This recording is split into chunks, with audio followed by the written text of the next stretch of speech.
Bom, essa semana Alexandre de Moraes deu das suas de novo, e eu vou comentar nesse vídeo por que isso não começou agora e por que muito dessas coisas vem de bastante tempo lá atrás, inclusive da época do Moro, né? Muita gente não vai gostar disso, mas são verdades que têm que ser ditas em algum momento. Alexandre de Moraes falou duas enormes cretinices essa semana. A primeira é de que você faria alguma coisa se isso tivesse acontecido na sua casa, com relação ao caso Débora do batom. E a segunda coisa foi de que a frase foi: é sempre bom lembrar que o réu não escolhe o juiz. Vamos para as imbecilidades aí, uma por vez. A primeira imbecilidade é o seguinte: olha, se alguém entrasse na minha casa, entrasse na minha casa não, mas se alguém fosse na minha casa e pintasse o muro com batom, eu pegaria água e sabão e ia lá e limpava eu mesmo. Não ia chamar a polícia, né?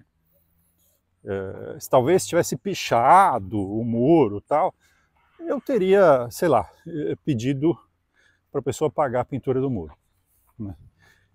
Sim, eu acharia que seria um absurdo, só porque a pessoa pichou o meu muro, ela ser presa por 30 anos de cadeia.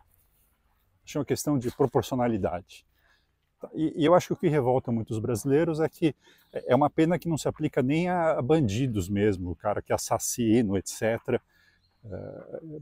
Não, tem vários casos. A gente, todo mundo conhece os casos aqui, né, são famosos.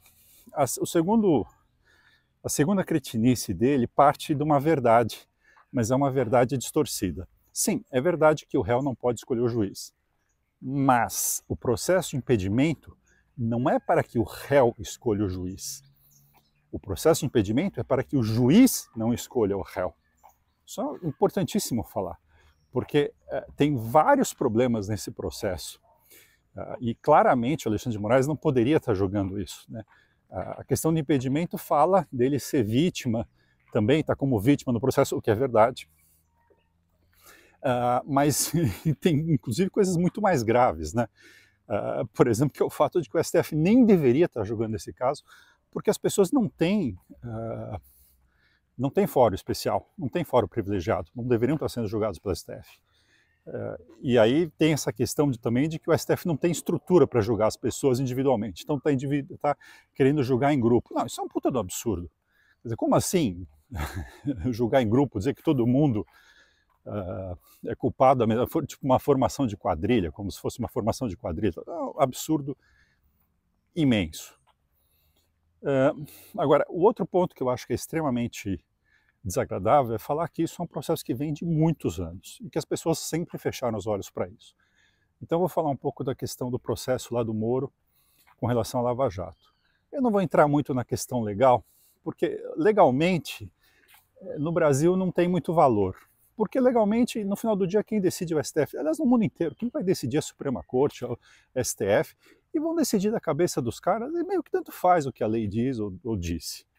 Um país sério como os Estados Unidos, os caras ainda conseguem um pouco segurar a coisa. Não é perfeito, mas conseguem segurar um pouco, né?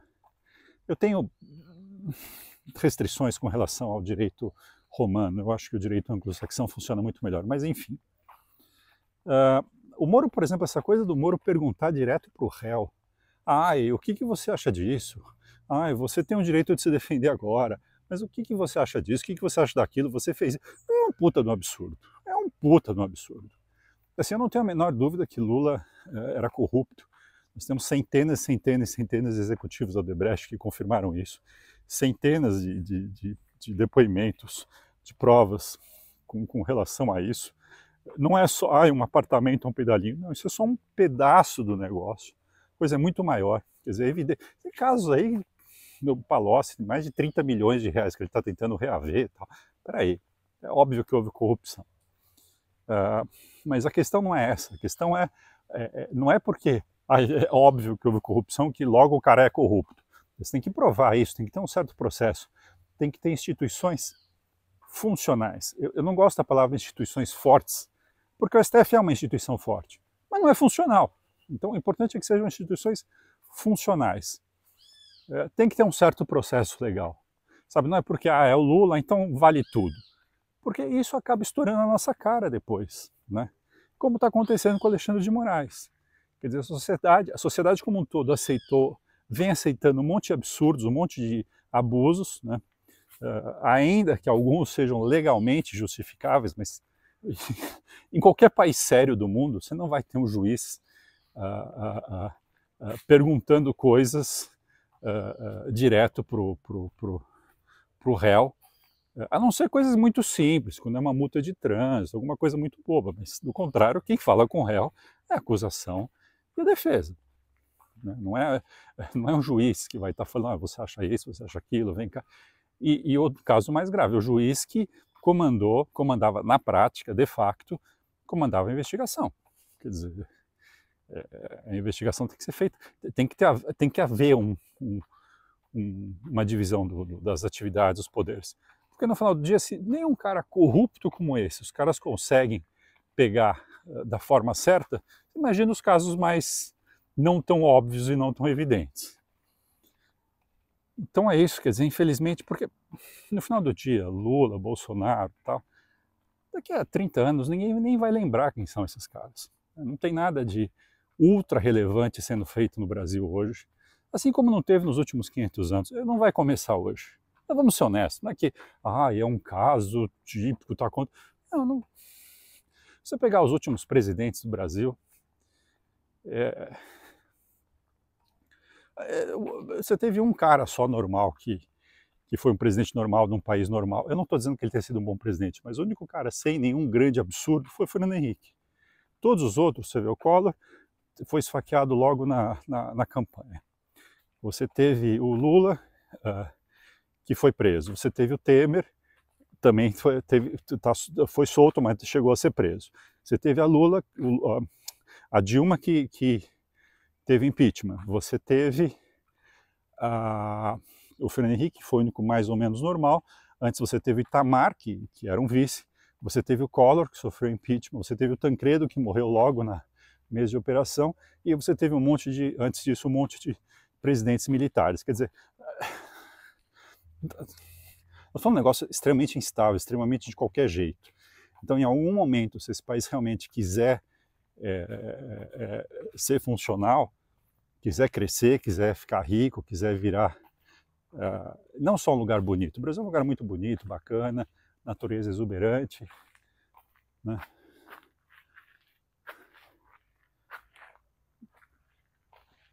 É um lugar maravilhoso, mas se quiser ser um país funcional, um país que vai crescer, que vai fazer as pessoas prosperarem, as pessoas terem dinheiro, terem boa saúde, boa escola, boa educação, bom tudo, ele tem que virar um lugar funcional. E para isso as instituições têm que ficar funcionais. Elas têm que ser, vamos dizer assim, atemporais. Tem que ser uma coisa que independa agora da emergência atual. Não tem que ter emergência atual. O processo tem que ser mais ou menos funcional. Mas é isso aí. Eu sei que é um assunto chato, porque infelizmente política no Brasil é que nem futebol. Você tem o teu time, que é o time de cá, e você tem o time de lá. E se é o time de cá, vale tudo, inclusive algumas coisas erradas, porque é o time de cá, a gente está com a razão, etc. E você tem o time de lá, que também não tem problema, que tem algumas coisas erradas, porque afinal de contas é o time de lá. E enquanto a gente não tiver uma estrutura onde as coisas sejam funcionais, as instituições sejam funcionais, e ficar só nessa briga de torcida, a gente vai ser isso, uma briga de torcida para sempre. Infelizmente esse é um vídeo que eu sei que não vai gostar muita gente não vai gostar, vai ter um monte de gente criticando, etc. Mas é isso aí. Se alguém entender, poucos entenderem, já valeu a pena. Obrigado, até mais.